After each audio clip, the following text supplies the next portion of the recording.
आदरणीय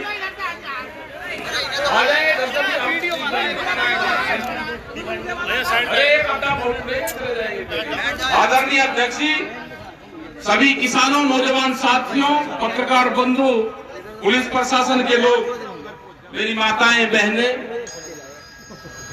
यहाँ पे आज जो प्रोग्राम होना था 17 तारीख को बारिश के कारण स्थगित हुआ। सब लोगों को एक बड़ी मायूसी हुई, बड़ी तैयारी थी, फिर मीटिंग रखी गई, दोबारा ये आज मीटिंग हुई। ये कोई कमजोर मीटिंग नहीं है, हमारे पे वो व्यवस्थाएं नहीं है जो सरकार कर देती है। ये इतनी मीटिंग है कि इसकी आप 4 मीटिंग कर सकते थे। भाई यहां पॉलिटिकल वाले क्या करते हैं कि यहां से ऐसे लगा देंगे, वहां से ऐसे करनाथ लगा देंगे, वहां से ऐसे लगा देंगे, कुर्सी पे बैठा देंगे, तो इसी कोई मीटिंग को 6 गुनी बढ़ा देंगे। बहुत बड़ी तादाद में मीटिंग है और यहां से तो वे जिम्मेदार लोग, आप सब लोग आए, जिनके पीछे गांव समाज, आप जो बताओगे उसको लोग मानते हैं। हालात खराब है देश के, ये समझ लेना। हालात खराब है देश के। 1 साल हो गया आंदोलन को। दिल्ली के अंदर एलिगेशन लगाने से अलग कोई काम वहां की सरकारें नहीं कर रही। एलिगेशन पे एलिगेशन लगाते हैं। अगर सरदार वहां पे आए तो उनको खालिस्तानी बताया गया, अगर मुसलमान वहां पे आए तो पाकिस्तानी बताया गया। अगर कोई भी देश में आंदोलन करता है, अगर यहां के लोग आए तो कह लेंगे ये जाटू का आंदोलन है। मतलब एक बिरादरी को दूसरे से तोड़ने का काम ये सरकारें करती है। इन्होंने उत्तर प्रदेश के अंदर दंगे करवाए, यहां पे हिंदू मुस्लिम करवाया उत्तर प्रदेश में। ये हरियाणा के अंदर गए तो जाट और नॉन जाट की राजनीति करी। ये गुजरात के अंदर गए तो पटेल और नॉन पटेल की राजनीति की। ये महाराष्ट्र के अंदर गए तो मराठा और नॉन मराठों में झगड़ा करवाया। ये तोड़ फोड़ में विश्वास रखते हैं ये सरकारें। ये बिहार के अंदर गए तो लालू प्रसाद का परिवार तोड़ा इन्होंने। ये उत्तर प्रदेश में आए तो मुलायम सिंह के परिवार को तोड़ा गया। ये हरियाणा के अंदर गए तो चौटाला परिवार को तोड़ा, उनके टुकड़े टुकड़े करे। ये आरएसएस के लोग अगर किसी परिवार में बटेंगे, अगर 4 भाई होंगे तो उसमें तोड़ फोड़ करेंगे। इनसे बच के रहना, इनसे खतरनाक आदमी नहीं हो सकता। अभी नई भर्ती चल रही है, जो मेरे नौजवान पढ़े लिखे हैं, आईएएस पढ़ लिख के, बहुत लोग समझते हैं कि मेरा लड़का कलेक्टर बनेगा। अब नहीं बनेगा कलेक्टर। नए आईएएस भर्ती कर रहे हैं, बगैर पेपर के आईएएस बनेंगे देश में। करीब 40 के आसपास बना दिए गए और 350 से ज्यादा और बनेंगे। जितनी भी नौकरियां हैं, अगर उन्होंने आरएसएस के ट्रेनिंग कर रखी है तो वो आदमी वहां पर नौकरी पे जाएगा। इन मंत्रियों की इनकी कोई हैसियत नहीं है। उनके घर पे जितने भी दिल्ली, उत्तर प्रदेश में जहां जहां इनकी सरकारें हैं, एक मंत्री के घर पे नागपुर से आदमी तय होता है कि वो तुम्हारे घर में रहेगा। उसके खाने पीने का इंतजाम करोगे, तुम्हारे ऑफिस में एक अलग से आदमी रहेगा। किसी मंत्री की हिम्मत ये नहीं है कि वो कोई सिफारिश और कोई फोन भी कर दे। जिन्होंने अपने ही पार्टी के लोगों को घरों में बंद कर दिया हो, कहां है लाल कृष्ण आडवाणी, कहां है मुरली मनोहर जोशी, उनसे बयान दिलवाओ। जिसने पूरे मीडिया के ऊपर हुकूमत ने कब्जा कर लिया हो, कैमरा और कलम पे बंदूक का पहरा हो, उस देश में कुछ नहीं हो सकता। पूरी संस्थाओं पे कब्जा हो चुका है देश के। नशे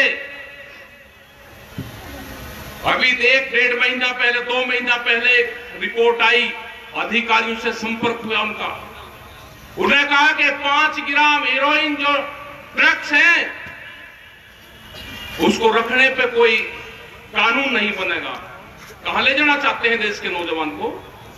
एक अपने ही आदमी से एक PIL सुप्रीम कोर्ट में डलवाई गई। ये 5 ग्राम जो ड्रग्स हैं उसको रखने की परमिशन दे दी जाए। कहां जाएगा देश का नौजवान? 21,000 करोड़ रुपए की ड्रग्स देश में आई, वो किस बंदरगाह पे आई? वो बंदरगाह अडानी का था। 21,000 करोड़ रुपए की एक खेप वो आदमी ला सकता है जिसके पास में कई लाख करोड़ रुपए की प्रॉपर्टी होगी, और वो देश में गिने चुने 4 से 5 आदमी हैं।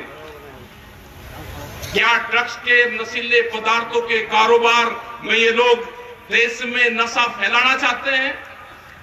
क्या भारत सरकार नशे के कारोबार को बढ़ाना चाहती है? क्या नशे से देश के नौजवान को बर्बाद करना चाहती है? अगर दिल्ली में आंदोलन चल रहा है तो अलग अलग तरह के एलिगेशन लगाए गए। देश का नौजवान आंदोलनों से ना जुड़े, उसको तोड़ने का काम करा जा रहा है। बहुत से बीजेपी के लोग, उनकी तो सरकार ही नहीं है, उनकी तो सरकार ही नहीं है, लेकिन फिर भी बहुत से लोग ये कहते हैं कि आंदोलन चला हुआ है, आंदोलन खत्म क्यों नहीं होता? बातचीत के माध्यम से खत्म हो जाना चाहिए। मैं उनको बताना चाहता हूं, जो भगत लोग हैं, जो उस विचारधारा के लोग हैं, वो सबसे पहले अपना 10 साल पुराना ट्रैक्टर सड़क पे खड़ा करके आऊं कि मैं भारत सरकार के कानून को मानता हूं। ये 10 साल पुराना जो भारत सरकार एनजीटी के नाम पे कानून लेकर आई है, मैं उसको मानता हूं। ये 10 साल पुराना ट्रैक्टर मैं पंपिंग सेट, जनरेटर मैं नहीं चलाऊंगा, मैं कोई गाड़ी नहीं चलाऊंगा। एनजीटी के भारत सरकार के कानून को मानता हूं। ये मैंने सड़क पर थाने में खड़ा कर दिया, नहीं करेगा कोई खड़ा। 10 साल पुराना ट्रैक्टर अब आप नहीं चला सकते।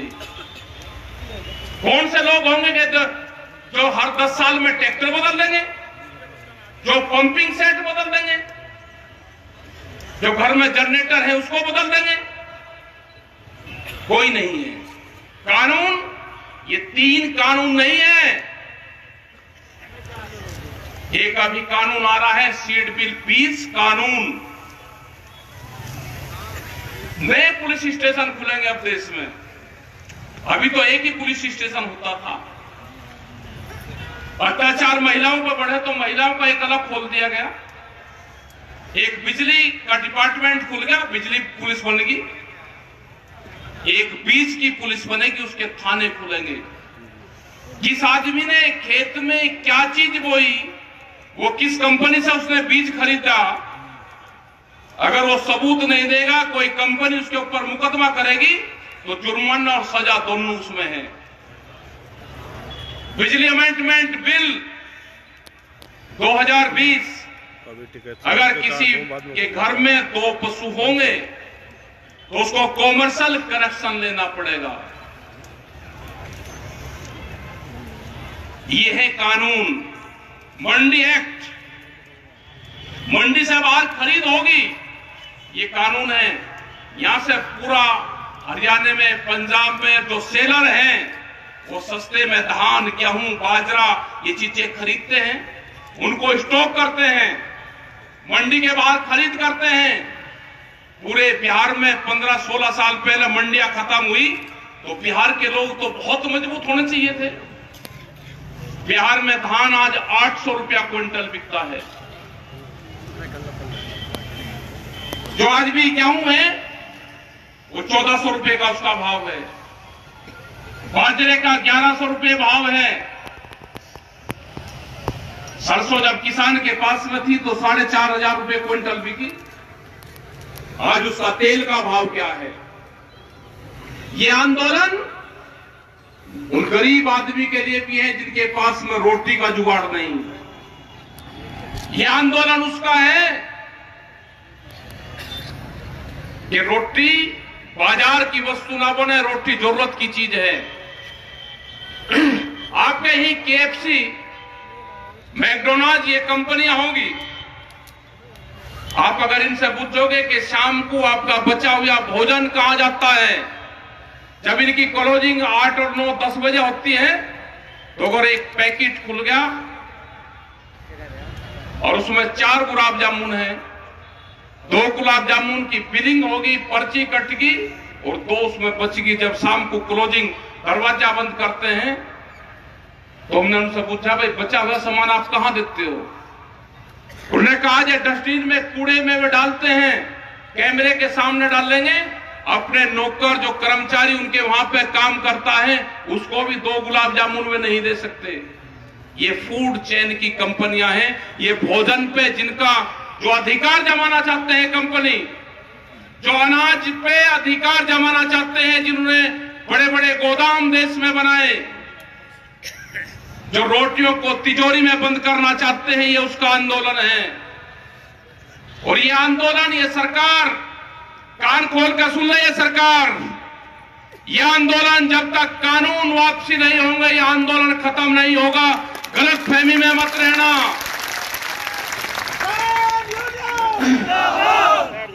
तुम्हारा इलाज बंगाल के अंदर करा, जो दवाई देनी थी वो बंगाल के अंदर तुमको दवाई दी, तुमको इलाहाबाद में हरियाणा के अंदर दवाई दी। इलेक्शन हो रहा है, बहुत बड़ी भारी वोटों से वहां पे जिस विधायक ने इस्तीफा दिया था संयुक्त मोर्चे के नाम पे, उसकी बड़ी जीत इलाहाबाद में होगी। हरियाणा के अंदर तुम्हें जहां जहां जरूरत होगी, ये किसान संगठन, ये मजदूर देश का तुम्हें दवाई देने का काम करेगा। ये गुंडागर्दी की सरकार जो कहते हैं कि उत्तर प्रदेश से गुंडा राज खत्म करा है, उत्तर प्रदेश में गुंडा राज का स्थापित हुआ है। उत्तर प्रदेश में सरकारी बंदूक का इस्तेमाल आपने किया है। ये आने वाले टाइम पे नहीं होगा।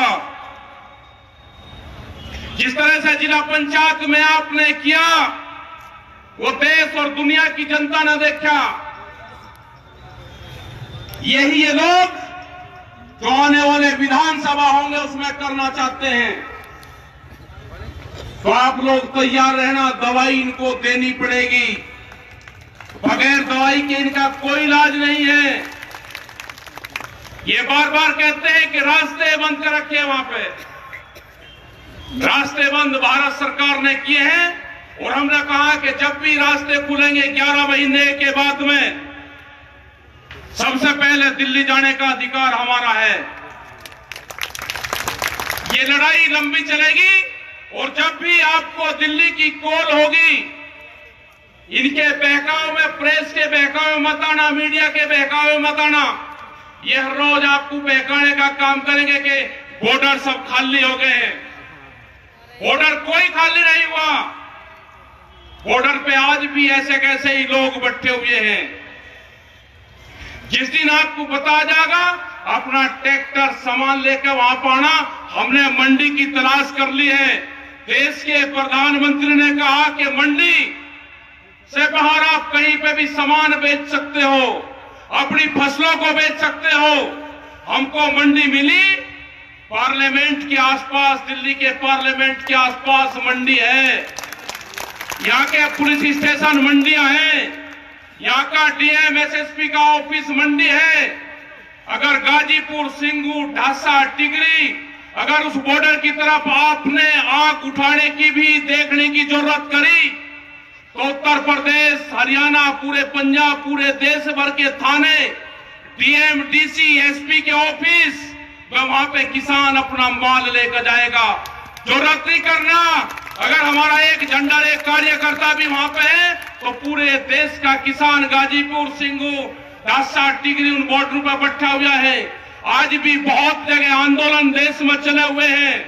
घबराने की जरूरत नहीं। देश की आजादी की लड़ाई 90 वर्ष तक चली थी। ये भी किसान, मजदूर, मेरे नौजवान जो साथी हैं, उसकी लड़ाई है, आजादी की लड़ाई है। ये लड़ाई लंबी चलेगी। ये लड़ाई कहां तक चलेगी उसका कोई अंदाजा नहीं। हमने कहा कि 26 नवंबर तक आपके पास में टाइम है। 26 नवंबर तक या तो भारत सरकार किसानों से बातचीत करके समझौता कर ले, नहीं तो 26 नवंबर के बाद हमारा 1 साल पूरा हो जाएगा। 27-28 नवंबर से हम अपने टेंटों की रिपेयरिंग शुरू करेंगे। हमारे टेंट जो फट गए हैं, जो चादर है वे टूट गए हैं, हम उनको बदलने का काम करेंगे। अगले 6 महीने की हम अपनी वहां पे जो बैठने के ठिए हैं, हम उनको मजबूत करने का काम करेंगे। यह आंदोलन चलेगा लंबा, क्योंकि जिस तरह की सरकार है, किसी पार्टी की सरकार नहीं है। यह सरकार है मोदी सरकार, और मोदी सरकार को चलाती हैं बड़ी बड़ी कंपनियां। उन कंपनियों के खिलाफ मुकाबला है। अमेरिका में जो वहां के किसान हैं, मैं उनको जरूर आपकी बात सुनाना चाहूंगा। उन्होंने क्या कहा वो हिंदी में हमने डब करवाया है, मैं एक बार उनकी जरूर आप बात सुन लेना। जो अमेरिका का किसान है वो पूर्ण रूप से आपके साथ में है, जो वहां पर संगठन हमारा काम कर रहा। एक मिनट उनकी जरूर आप बात सुनो, जो अमेरिका का किसान है।